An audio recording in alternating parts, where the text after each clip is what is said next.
before. Pretty sure he used to be a terrorist. Next! You can slate whenever you're ready. Simon Williams, reading for Wonder Man.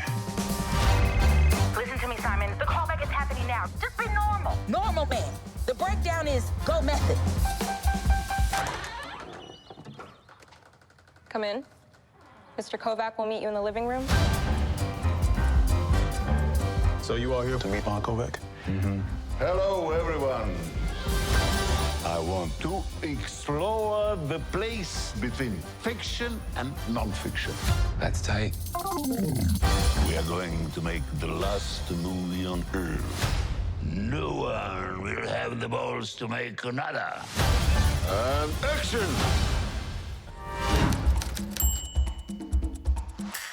Hello, everyone. I'm Marcus Jones, awards editor at IndieWire. Please welcome co-creator, executive producer, Andrew Guest. Co-creator, executive producer, director of some of the episodes you just watched, Destin Daniel Cretton. And he plays Trevor Slattery, among so many accomplishments that we will get into. Please welcome Sir Ben Kingsley.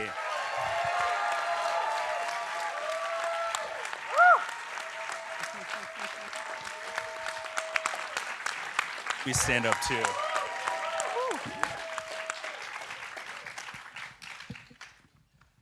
So I just wanted to start by checking if the audience noticed anything familiar. Anyone? Oh, okay. Wait, we got a hand raised. Let's go for it. Was the opening scene of the first show this theater? You might be in the seat. I think you actually are in the seat that young Simon Williams was sitting in. Yeah. True fans only. But yeah, I mean, that leads me into my first question. Truly, thank you for that. I'm really happy that someone got it. But yes, part of the show was filmed in this theater. The show has also filmed more scenes in LA. Was that something that was important to the show initially? Was that ever a fight, or was it kind of just something that happened organically? Andrew and Destin shooting in LA. Thank goodness there was never any doubt along the way that we were going to make this show in Los Angeles and try to capture a snapshot of where LA is at the moment that we were shooting it. So we were able to go to some locations that since the time that we were shooting are no longer functioning. Highland Park Theater was one of those. We were able to shoot here. Thank goodness this amazing theater is vibrant and going. But some of our favorite places around LA, we were able to capture in this show as a bit of a time capsule, which is sad looking back, but I feel very lucky to have been able to do that. Yeah. And I think that even me personally being a fan of Marvel, it was when I heard that there was a Wonder Man show, what is this gonna be? Because, I mean, to be fair, love the show, not a character that I expected to have his own series. And so was there sort of like this solid framework going in, or was this something that really had a long developed period, or even just like room to make it up as you go along? One of the things that was unique about this project was often projects start internally at Marvel. There's usually a run of comics they're looking at to think about a show or movie. This project really started with these two gentlemen to my right and their relationship while working together on Shang-Chi. They had so much fun, and there was so much joy there, and there was so much more to explore with Trevor's character, with Sir Ben's character of Trevor, that Destin was like, can we do a show where Trevor goes to Hollywood? There was a competing project internally at Marvel where they wanted to do a Wonder Man series, and at a certain point, they realized maybe it was the same show. So when I got involved, there was not any preconceptions about how Simon Williams' character had to be like the comics in any respect. It was kind of free reign. We were sort of left to try to tell a story that we wanted to tell about the entertainment industry, which was really unique, I think, for Marvel, and they really embraced that, which was lovely. And what I love about Sir Ben in the way that he plays Trevor Slattery, which I was lucky to have been a small part of when we were shooting Shang-Chi, is that, I hope I'm not speaking out of turn, but my interpretation is I feel that Sir Ben does not play comedy.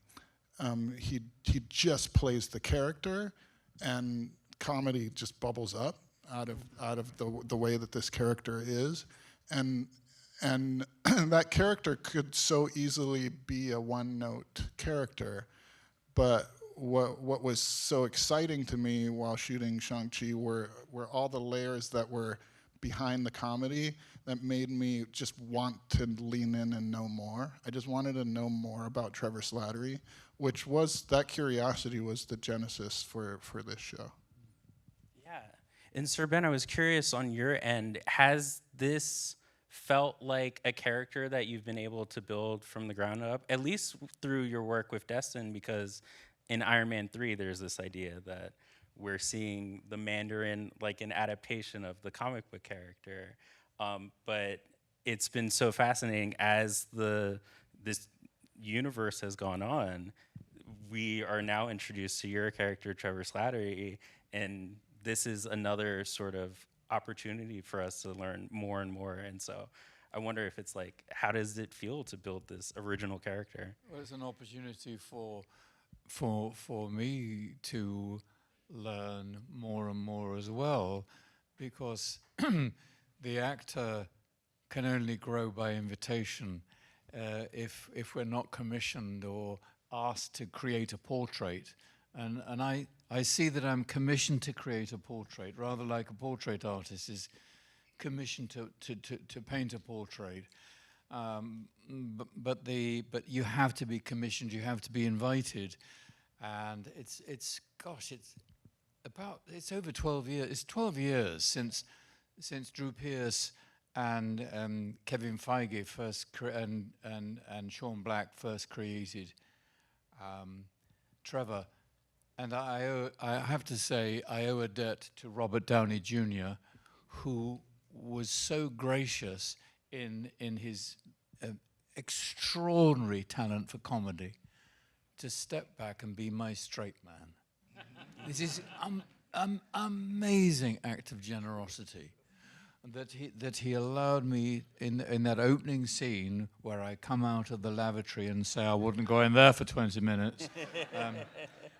That he fed me exactly as was written, and then I graduated from that to All Hail the King, which was the short film. Right. And then, fortunately, I had this wonderful meeting and phone call with Dear Destin, and the beautiful script by Andrew, and saw again that the extrapolations from Trevor made absolute total sense. It's as if I was saying to these gentlemen, "How did you know? How did you know about those layers?" Which were quite subtly placed, but not really headline bannered at all. Are you going to use super speed or what? I'm going to use my car, Trevor. Does that mean you do or do not have super speed? So that was very gratifying to me, if I may use that word, to see that although I was, of course, avoiding a one-note performance, although it was fairly contained, you saw all this stuff under the tip of the iceberg, which you exploited, which is immensely exciting. And you invited that out of me. This is what I'm trying to say. Yeah. Unless you're invited, unless you're given a place to stand, you cannot move the world.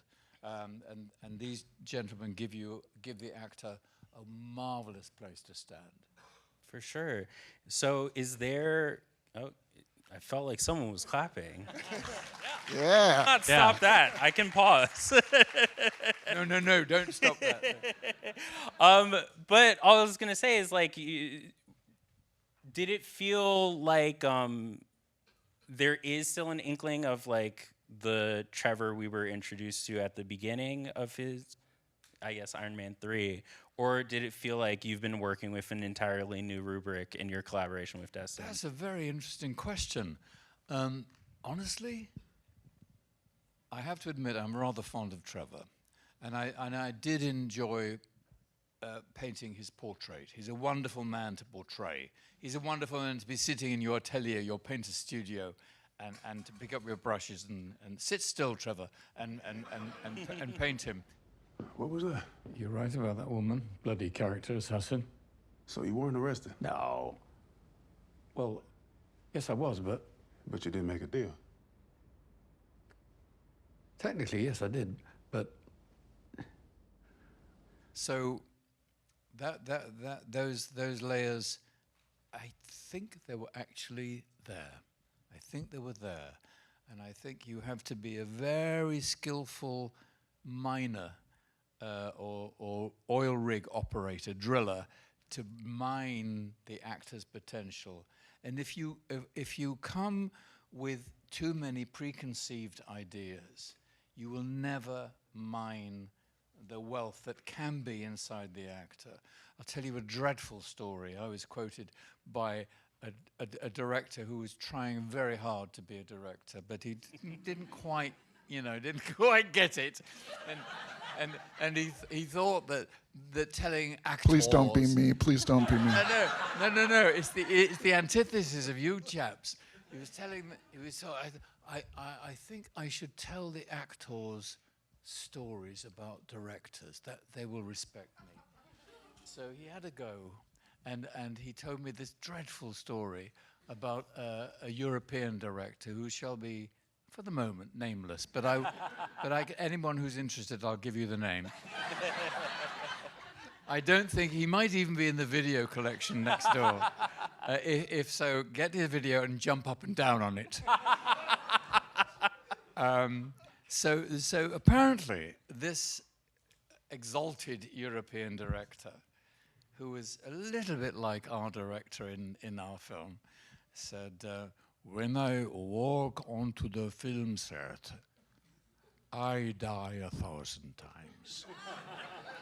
Meaning that every time an actor brings something to the set that he hadn't invented in the bathroom that morning, he died. He could not bear anyone straying off his mandate. Now, the opposite of that is what I refer to as the 1,000 chuckles, as opposed to the 1,000 deaths. And when you're working, and there's a black tent called Video Village, where these lovely gentlemen sit and watch your work, you occasionally, even though you're supposed to be quiet on set, hear these wonderful warm chuckles. And that's because the actor is given the opportunity, guess what, to surprise them, rather than do what they're told by someone who invented something in the bathroom that morning. Jump up and down on the video. We'll need the name in a minute. I know. But no, I mean, that kind of makes me more curious, because Andrew, you mentioned that this was in its original concept, like a merging of two ideas, Trevor Goes to Hollywood and Wonder Man. Was there kind of an idea in the beginning of what the show would be, or does it sort of develop in hearing these stories from Sir Ben, from Yahya, because I asked that because I feel like you all would agree with me. If you watch the first 2 episodes, it's way too real. Yeah. I mean, so I knew that Sir Ben was involved before I was involved, so I knew who I was writing for when it came to Trevor, and part of my job was to take everything that Sir Ben was willing to give me in terms of his time and energy, in terms of talking about Trevor, and figuring out how to take this character on a journey over 8 episodes. And then Simon Williams was somebody I had to create whole cloth, but once Yahya came on board, he gave his time and energy into talking about what made sense for his character. So it really was a tone that the 4 of us found together. There is nobody else who could play Simon Williams or Trevor Slattery. Could you picture any 2 other people in these roles? No. And you know, it took the four of us to sort of feel our way through this together and listen to each other and be open to what the others wanted to bring. And that was sort of the beauty of it, is that we were all really excited at the gift of that, because it is a gift, you know. Yeah. Destin, too, I feel like there's some ideas about like a picture of working with Marvel is like a picture of like this rigidity. What were like the actual notes, if any? Because I think that, like I said, if I was thinking about a direct adaptation, it would be very different. There's no Grim Reaper in here. I always bring that up. Not yet. If you know, you know. If you figure out a way to factor that in, that's You got crazy. Eric Williams in there. I mean, but I mean, in addition to that, there's an X-rated allusion to an X-rated film in this. If you watch further, there's like some real intense action, and so I'm wondering, like, is it sort of pushing against that idea? Like, you all had free range, and so it's like Wonder Man. You're just working off the mystery surrounding the name. I personally have not had the experience with Marvel as being a rigid place to work. I have found it to be quite fun and free, and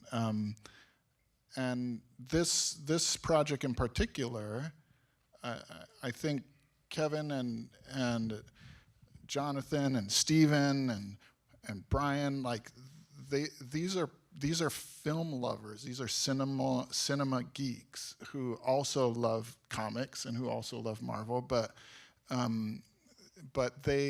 I think everybody got excited about the show we were making, and particularly once our actors were on set and we started shooting and people started, all of our producers and from Kevin on down were seeing the dailies, I got nothing but excitement.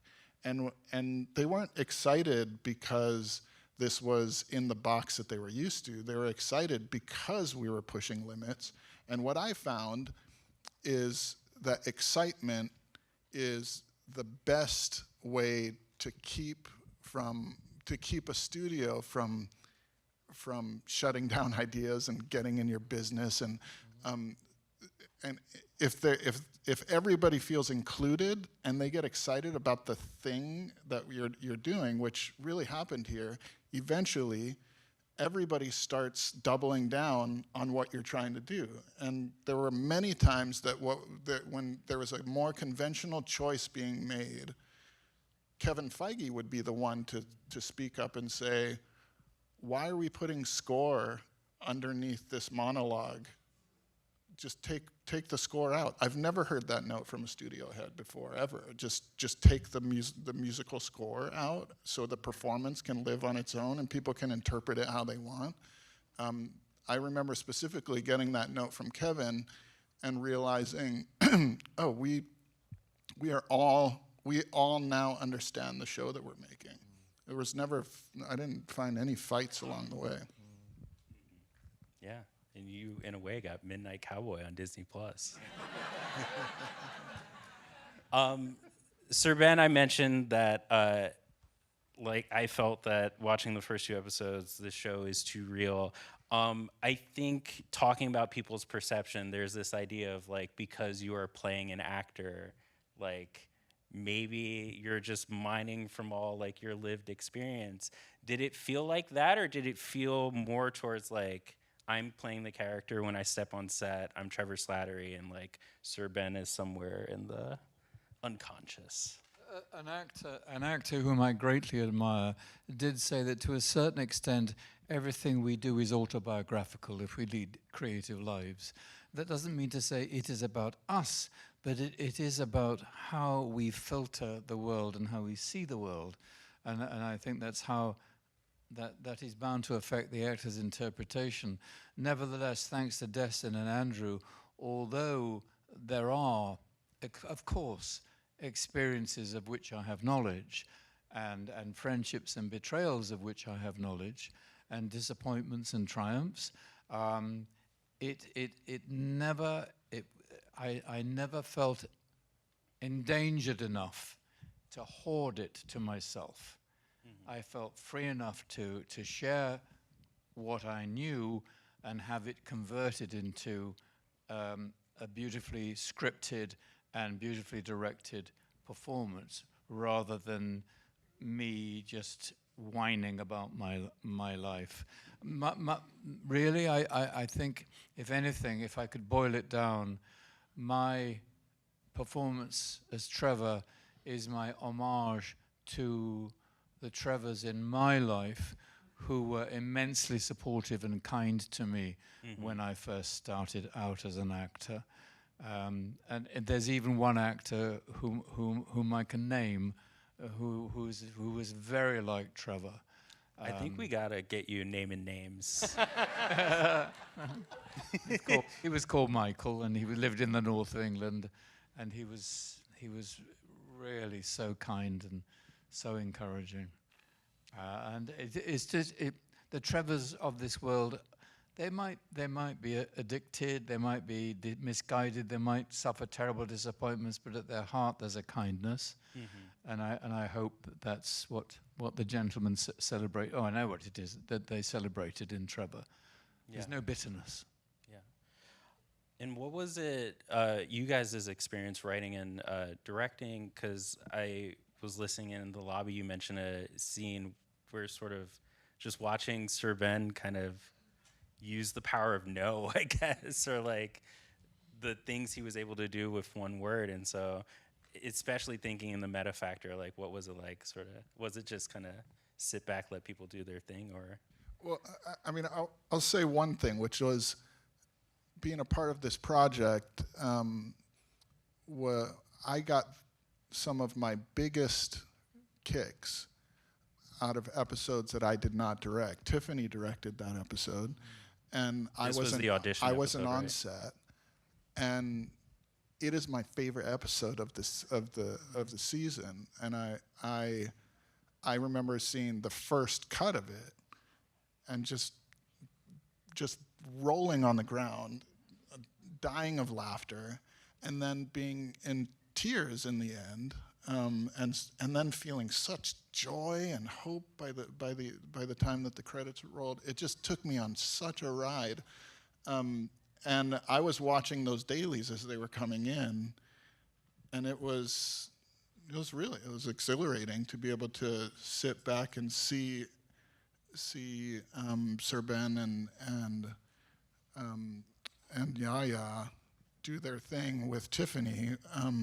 And just watch it come in and just be a fan of the show. It was very, very cool. Certainly, I would say that in that episode that Destin has spoken so kindly of, the two characters are at their most vulnerable, and it is an audition episode. It is an audition that they're trapped in, that they're in. And I think that in order for the actor to be really, to allow the camera to see vulnerability is a great credit to Tiffany, who, to use the word kindness, is a highly intelligent, deeply kind woman. And it was an absolute pleasure to give to her lens what would serve the story. A real pleasure. That was a real joy watching the show and seeing all the directors I love. Like, obviously you, but then James Ponsel, Tiffany Johnson, Stella McGee. It's like, you guys really got a bunch of great people working on this. Andrew, I wanted to ask, because I think we get this in episode 2 as well, but sort of what was you all's approach to action and even effects? Because I think we have this idea of like, this is a Marvel show, we're gonna see people like bashing into a building or something like that. But then you watch the actual episode and like the action of just finding a place to self-tape. It's like getting our heart racing as much as said buildings being knocked down. Yeah, I mean, that was always the idea, was that to try to get the audience to put the stakes and the worry on auditions versus saving someone's lives or superheroics. The planet is never going to blow up in our series, but will Simon get a role? That is literally And can we get our audience to care as much about the world exploding? Because that's what it feels like when you're an actor who's trying to make it. When I'm a writer who's on your first show in a writer's room, and every time you open your mouth, it feels like life or death. Can we communicate that feeling to an audience? And I will say, when it comes to some of the thoughts that went into how we looked at Simon's powers, you know, Destin brought this, you know, idea of bringing practical effects to almost everything we shot. So in episode 2, when Simon is vibrating, that is a Theragun put against Yahya's arm or leg.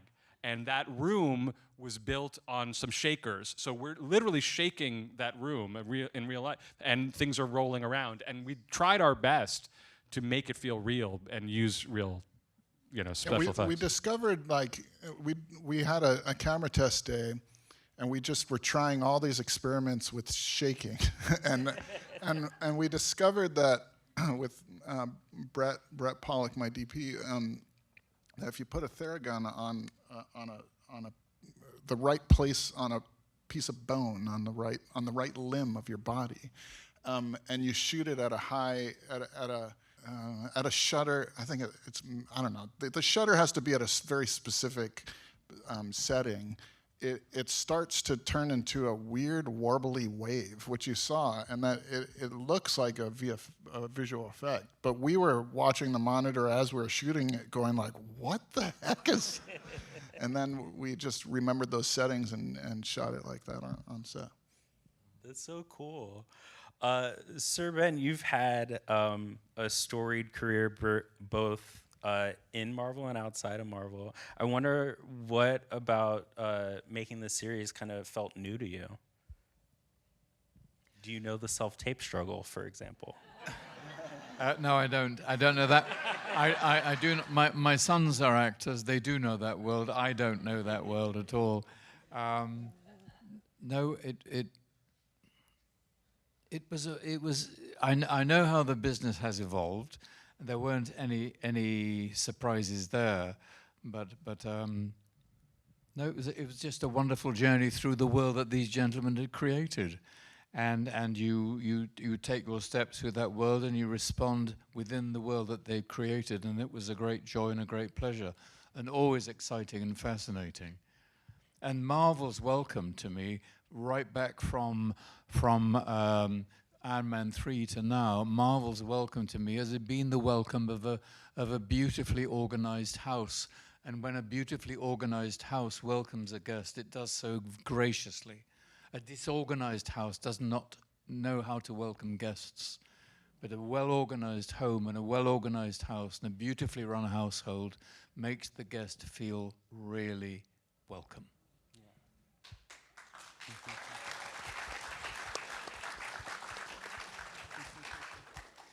I don't know if that's a mic drop. I was going to ask if you have anything to add to that, Destin and Andrew, about your experience.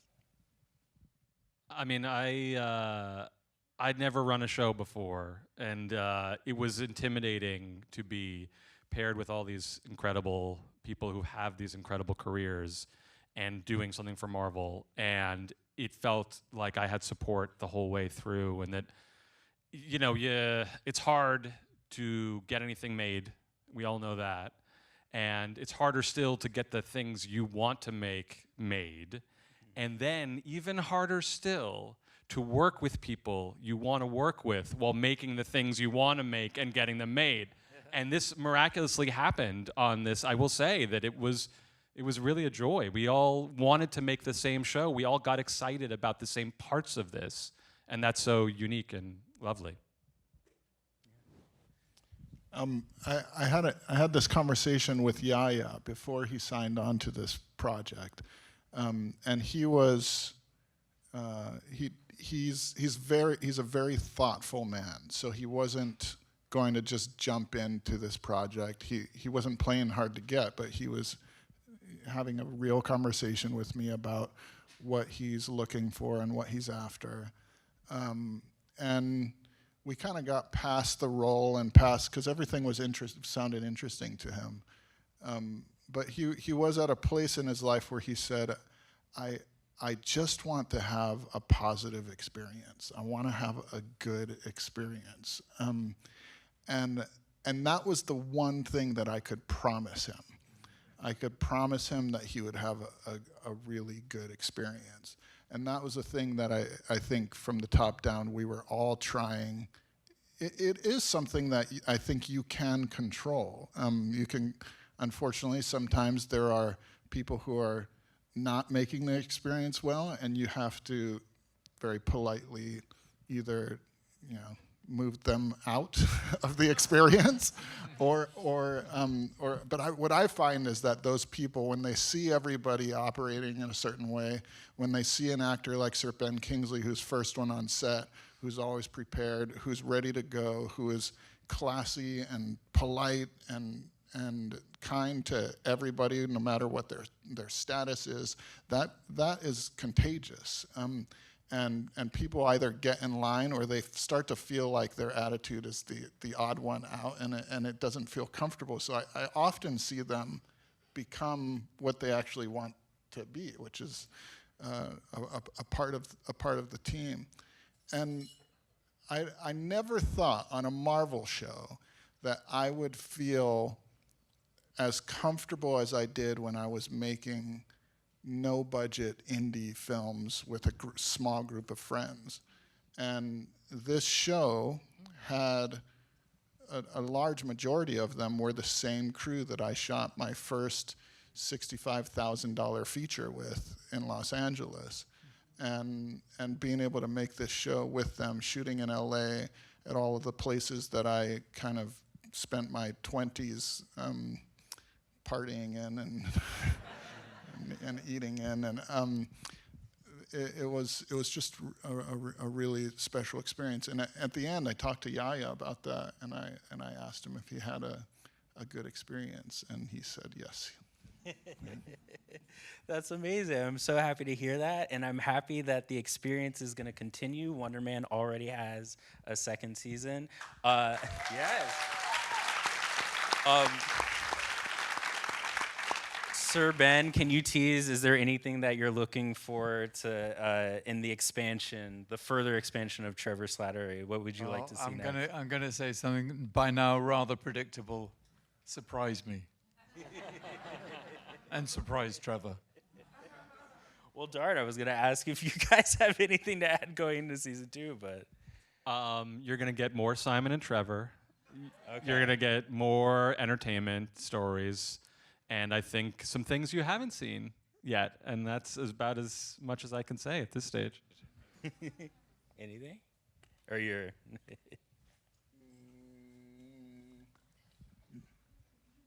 Nope.